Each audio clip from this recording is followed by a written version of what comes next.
Өткенде алым жөнүндө сүйлөдүк. Ал менен алым жөнүндөгү маселе бүтүп калбайт. Бул өзү узак сөз кыла турган таланттуу Кыргызда сейрет кезиккен адамдардын бири. Өзүнүн диплому жок бүткөн эмес, бирок академиктерде мыкты билими бар адам эле. Анан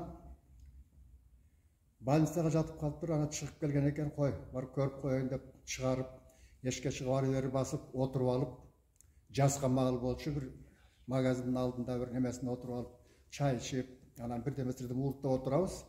Жаз айы болчу, биягыбыздан күн тиет, биягыбыздан муздак шамал тиет, биякта балдар резинке топтугуп алып ойноп жүрөт, биякта бомждор жүрөт, жанагы контейнерлерди аңтарып, ошентип отуруп анан десем, анан айтып сөздүн аягында отуруп кейип, абдан кейип айтты, ушу жашоо ушунда жашоо өлүш керек, андаймы дейт. Анан мен, ой, сен эмне деп атасың, кой, андайыңды кой деп.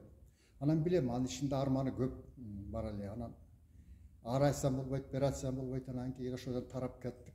Анан барып, баягы ичим ооруп, жүрөгүм ооруп, ушуга арнап бир ыр жазайын дедим да, анан ыр жаздым. Атын Тос деп койдум. Көңүлү көтөрүлөр экен деп. Анан жиберип телефон жалдым. Ой, алыке кандай экен ал да сага жибергенбиз? Ой, ха деп каткырып күлүп калды. Анан Тос деген ырым мындай башталат да.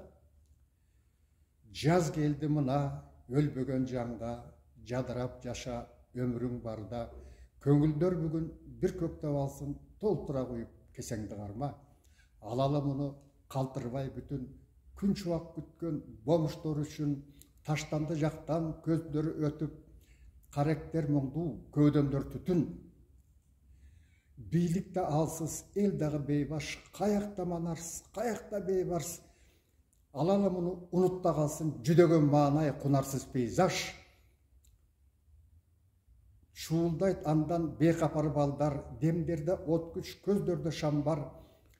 Жаз күнү сымал жылытат жанды, эртеңки үмүт, эртеңки таңдар. Оңдонуп анда, кесеңди карма, ушулар үчүн алалы анда.